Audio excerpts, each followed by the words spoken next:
Yun, what's up probinsya, magandang araw. Panibagong araw to, panibagong episodes. So ang gagawin natin ngayong morning ay yung ating gulok, kasi ay makalawang na. At sabi ko nga, matagal na natin hindi nagamit. So ngayong morning, itong ating gulok na medyo makalawang na, kailangan na nating hasain. At ating medyo pa kuhanin ng konti at mapurol na eh. Ngayon ay pupunta tayo sa ilog, tapos doon natin hasain para yung tubig ay wala tayong problema sa tubig. Pwede naman nating hasain dito, pero doon na lang, may mga bato-bato naman doon pwede nating paghasaan, doon na lang natin hasain. Tapos itong ating alugbate na dapat ay ating ito yung kahapon na ating dapat itanim. Supposedly dapat dito natin itatanim, pero dito kasi medyo matagal pa, kasi ilang araw nating aayusin yan, kasi matigas ang lupa dyan. Kailangan bungkalin ng bungkalin. Mayroong pwesto doon sa part na yun, medyo masukal na at wala namang nagtatanim na. Kukuha lang tayo ng konting plat, lilinisan lang natin ng konti, tapos doon natin itatanim. Siguro kapag hindi natin kinaya, kasi ang oras natin 8:15 pa naman, maaga pa. Pero kapag hindi natin kinaya, ay sa isang araw na natin ulit itatanim. Pero ito, yung kalabasa, yung ating alugbate na ating itatanim, ay tatanggalin na lang natin yung dahon-dahon para yung tangkay na lang, kasi yung tangkay naman ang itatanim natin dyan. Pwedeng itanim is yung buto, kaso lang wala tayong buto. May mga buto dito, maliliit nga lang yung mga buto, at saka hindi natin alam kung baka tutong. Pero may mga buto na pwedeng itanim na ano, itong buto na to pwede itong itanim yan. Ayan, pwede yung itanim. Pero yung gagamitin na lang natin is yung tangkay na lang yung ating itatanim, para mabilis din tumubo, mabilis siya magkadahon. So yun ang gagawin natin. So pupunta muna tayo ng ilog para hasain itong ating dalang ito. Ayun, no, talagang makalawang na. Ayun, no. Tsaka ito, hindi na sa isang araw na lang uli natin ayusin itong hawakan, pero magkakaigi pa naman, okay pa naman itong hawakan natin, hindi naman problema. So ang gagawin natin is pupunta tayo ng ilog, doon natin hasain, tapos pagbalik natin itong ating alugbate na nakasabit dyan, saka natin hihimayin, tatanggalin lang natin yung dahon. Pupunta muna tayo ng ilog, kasi ang alam ko dito tayo sa ilog. Ang ilog ngayon ay medyo harap lang tayo ng pwesto, sabi malinaw na daw. Punta tayo sa ilog, dito na dadaan. Ayan o, may baboy. So dito tayo dadaan, maigi nga at hindi maulan, hindi maputik, kasi yung mga nagdaang araw napakaputik po dito, kuha ng ulan. Pero sa ngayon maganda yung ating daan, kaya dito yung hirapang dumaan. Sobrang tagal na hindi tayo nakababa rito sa ilog. At nung mga nagdaang araw din ay maulan, mostly malakas yung current, malakas yung ilog. Dito tayo may naglalaba din.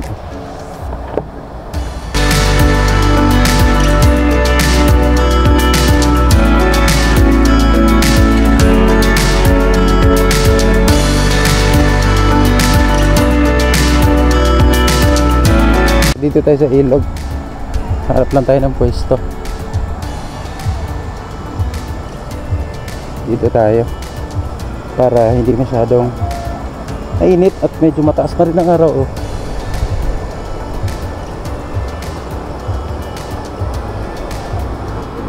So nakakatong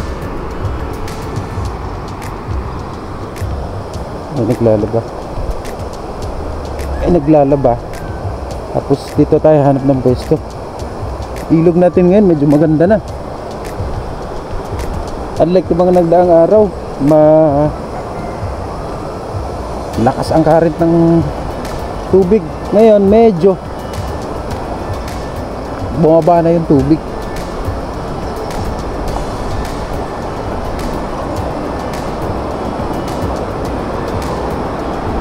Ayun, kahit pa paano.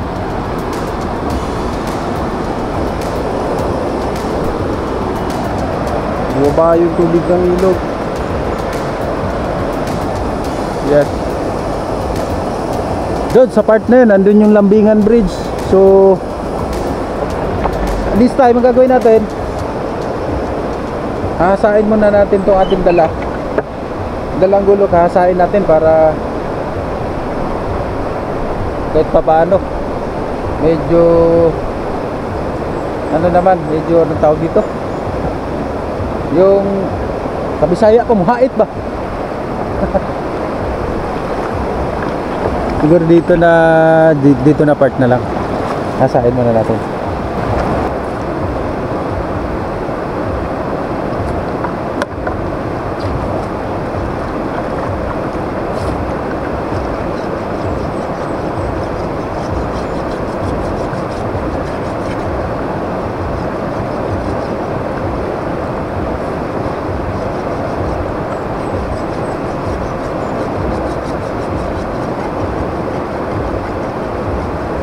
Grabe ang kalawang.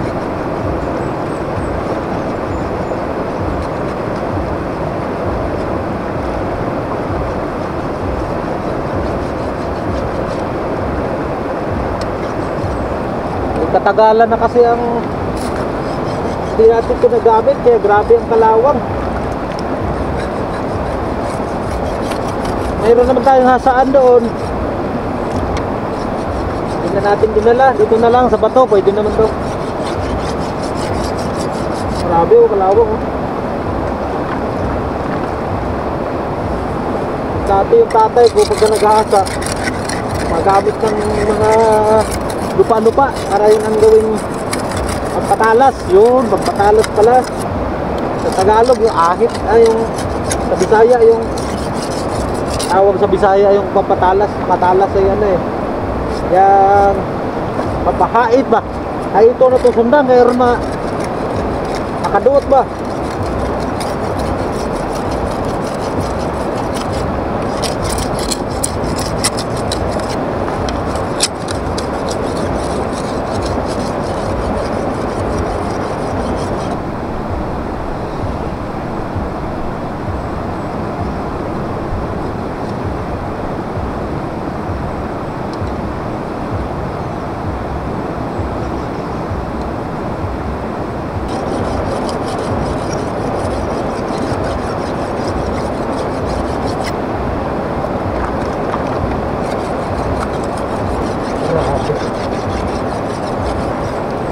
Talaga pagka hindi na nagagamit, pinakalawang na pag hindi na nagagamit. Ganun ba yun? Pag hindi nagagamit, nakakalawang. Talaga laging gamitin, laging matalas.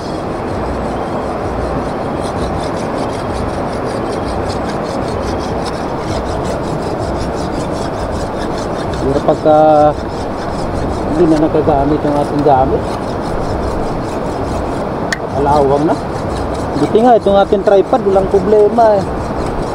Medyo yung padulungan ng itong tripod natin pakalawang na rin. Kain natin para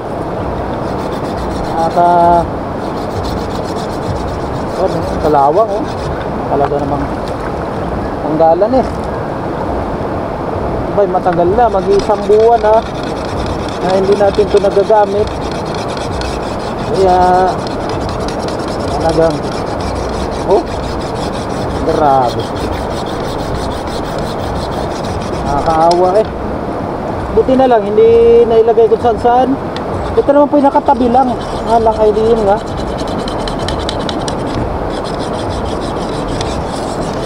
Nagagamit kaya ano, ito naging itsura. Oh,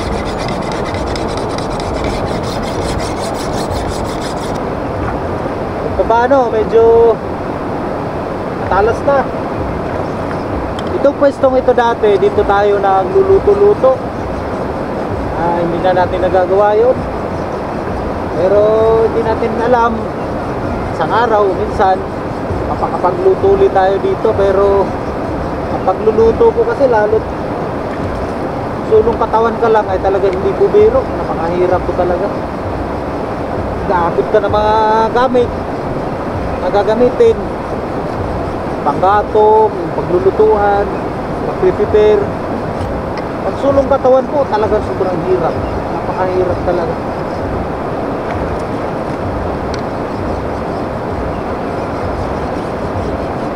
Pero masaya. Mahirap pero masaya sa ginagawa. Pagka naman po ay yung pinaghirapan natin tapos ma-upload na, yun, sarap na sa feeling nun.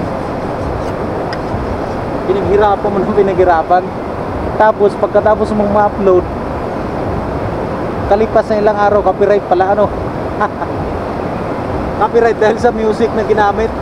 Alam nyo,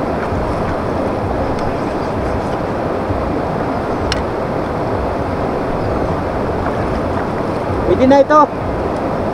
Ayun, medyo ito paano, medyo matalas na.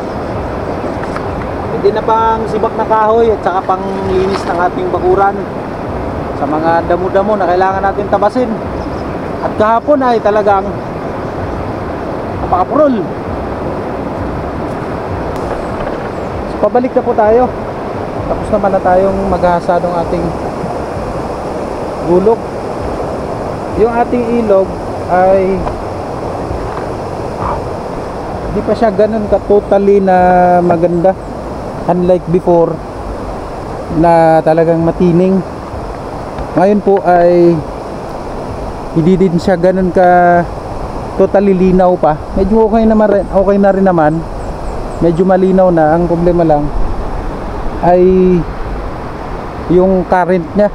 Medyo malakas pa yung current, kaya sa tingin ko hindi pa po pwedeng liguan, lalo na sa mga bata ay delikado pa, malakas po yung current niya. Kaya pwede sa tabi lang muna, pero hindi pwede maligo. Medyo malakas, pwede maglaba. Yung gagaya nun, may naglalaba kanina. Yan, may naglalaba, pwede maglaba. Kaya problema pag naligo, malakas pa ang current, hindi pa po pwede. So pabalik na tayo sa ating kubo dahil tapos na tayong maghasa ng ating gulok. Minsan pupunta tayo doon at atin po ipapalabas yung ating matagal na nating gustong ipalabas, yung title na Dangerous River. Hindi pa natin nagagawa yun.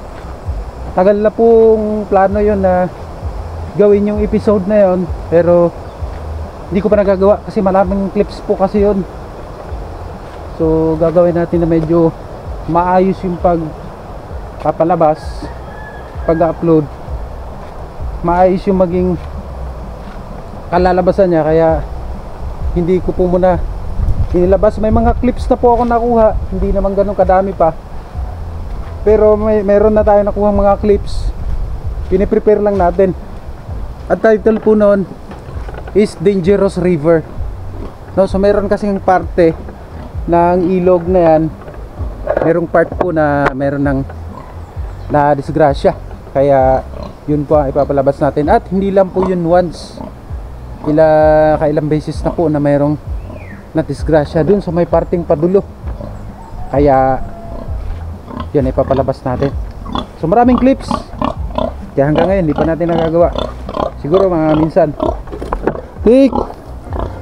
kadaan lang po. Doon na tayo. So andito na tayo, pabalik sa ating may kubo. Yan.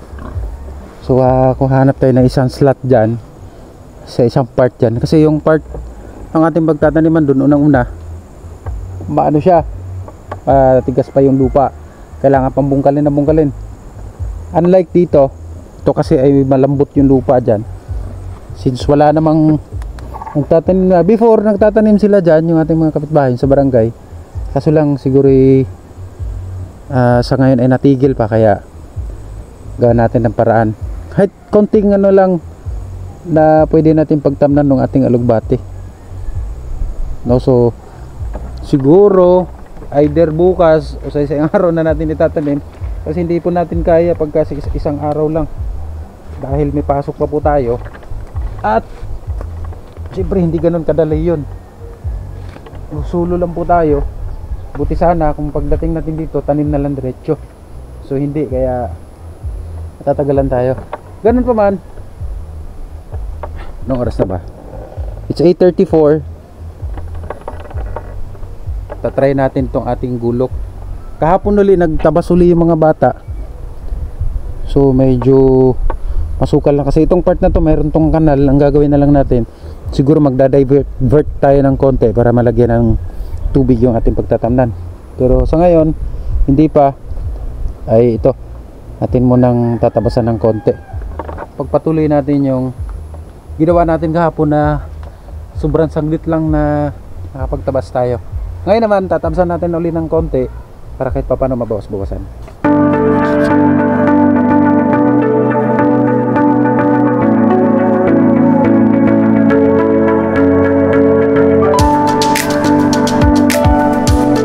Ito ay hindi po ito atin. Tayo po ay nakikilinis-linis lang dito. Pero however po, alam naman po ng may-ari na ito. Napakabait po ng may-ari nito. So shout out po sa inyo sir, maraming salamat at napagbigyan niyo po kami dito. Kasi nung itinayo po namin tong kubo, ay nagtanong yung may-ari kung anong meron. So hindi kasi na niya alam, ay kaya akala niya gagawing bahay. Sabi ko may tambayan lang po. So mabait po ang may-ari, kaya napagbigyan tayo. Kaya naman, since napagbigyan tayo, syempre kahit pa paano linis-linisan rin natin yung bakuran para hindi din nakakapanghinayang yung lugar. Ano po? So tara, tuloy muna tayo at medyo katib na ay.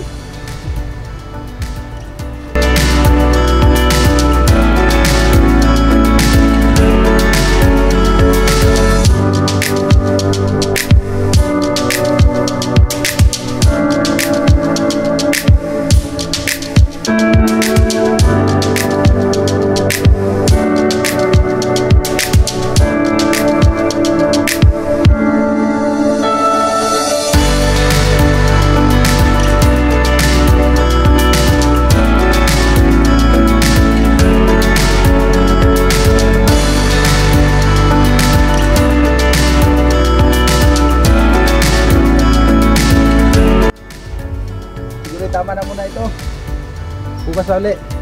Tayo-tayo lang tayo at hindi natin kayang purisahin pagka linisin natin lahat. Pero kahit pa paano merong improvement. Ayan o. Medyo nabawas-bawasan yung damo. Medyo numipis na siya ng bahagya. Unlike nung bagong baba natin dito. So utay-utay lang hanggang sa maubos natin to. Pero matagal-tagal pa nga. Pero okay lang. Ganun lang, ayos lang yan. Kahit pa paano nakapagpapawis tayo. Diyos ko po. Ayun. So siguro hanggang dito naman po muna uli. At bukas na po ulit tayo magsama-sama. Kaya sunod na episode na naman po uli. Yung ating palang tanglad hindi natin yan linisan. Pero sa totoo po, napakaganda ng tubo ng tanglad napaka sa Bisaya pa, labong kayo ba? Puro buyag, labong kayo. Dati maliliit lang po yan, ganito lang siya kaliliit. Pero ngayon meron na tayong kahit paano, meron ng mga mahaba yan. Abay, pag binili mo sa palengke po ito, abay, may presyo din po yan. Yan. So nawa ay ano pa siya, labong pa, dadami pa sana, para pag nagluluto tayo ng tinula, lechon manok o yung utan, ay gumagamit din po kasi ako niyan. Mahilig po kami niyan. Palibasa ay Bisaya pag Bisaya talaga mahilig po sa ganyan tanglad. Ang mga manonood na Bisaya dyan, tanongin yan, sigurado mahilig din sa tanglad yan. Ano po, masarap yung tanglad pag nilagay mo sa manok, napakabango. Kaya pagka may mga bisita tayo dito, may dumadayong pumupunta dito, talagang pag nagluluto tayo ng lechon manok, may tanglad yan. Matik yan, may tanglad. Para pag buklat natin, napakabango yan. Promise po. At speaking of mga bisita, may mga nagbabalak na naman po, may mga gusto na naman pong pumunta rito. Kaya siguro tamang-tama pagka nalinis natin to lahat, pag may bumisita dito sa atin ay wala tayong magiging problema, malinis yung ating bakuran. Kasi pag ito po ay hinayaan lang natin, tapos may pumunta dito, ang ganitong pwesto po kasi ganyan, pagka masusukal yan po ay malamok. May mga lamok pong nadapo dyan kahit kantong maaraw, tapos masukal yan, malamok yan. Kaya kailangan linisan natin para yung lamok ay hindi makakadami o mawala yung lamok. Yun, pag nilinisan natin yan. Yung atin namang bubong ay kahit paano ay okay pa naman. Tapos may ilaw pag gabi, hindi lalagyan natin ng ilaw. Tapos itong mga natanggal natin na mga damo-damo na mga putol, akutin natin uli yan doon sa parting yon. Dati sinusunog natin yan, pero pautay-utay lang, hindi pwedeng madamihin kasi bawal po magsunog ngayon ng ganitong damo. Pero maaari itabay na lang natin siguro sa isang tabi, kasi ito ay fertilizer din po ito. Pagka po yung damo ay matunaw sa katagalan, fertilizer po ang kakalabasan niyan. Kaya yun. Sumuli po sa mga nanood po at umabot po hanggang dulo, ay maraming salamat po sa inyo sa pagbigay nyo po ng oras at ginawa nyo pong kahit paano mapaglilibangan. Ito din po ang libangan dito sa ngayon. Ito po yung libangan ko dito araw-araw. Hopefully po ay patuloy yung init ang panahon, kasi pagka maulan mahihirapan din tayo. Pero wala naman problema, pag umulan man may case naman yung camera natin, kahit umulan ay makakagawa pa rin tayo. Pero pinakamaganda talaga na gumawa gantong maaraw, magandang panahon. Ganda pa rin po ng araw natin ngayon magsa summer na po kasi, kaya ganyang kaganda ang panahon. Ang ganda ng ating araw ngayon, napakaliwanag, napakaliwalas. So hintayin natin na baka bumaba pa yung tubig sa ilog, lilinaw pa yung tubig sa ilog, maganda makapag ligo-ligo doon. Pero so ngayon sabi ko hindi pa po pwede kasi medyo malakas pa yung current.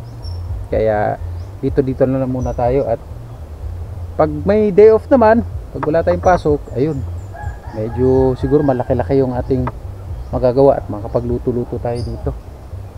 At yung pagunguha naman ng kahoy sa Dupay, siguro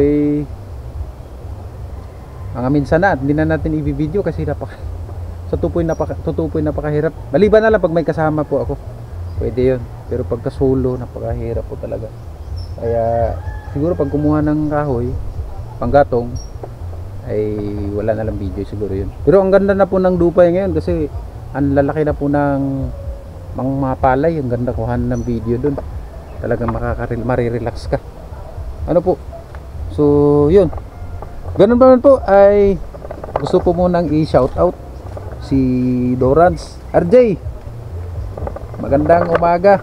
Ayan, dito na naman tayo, libangan sa tuwing umaga to. wala na yung news at saka politics na na-upload ko. Wala na yung ganun, kaya masarap pala na ganito ang ina-upload, yung authentic lang para walang isipin. RJ Durana, shout out sa sir. Magandang umaga sa sir. Kay sa mga nag-comment ng ating huling episode, so magandang umaga po sa inyo. Kay Farmer Boy at saka kay Sir Albert Jesus, magandang umaga sir. Kumusta po kayo? Mainit po dito sa Pilipinas, at dyan po sa inyo ay siguradong malamig po sa ibang bansa, ay dito po mainit.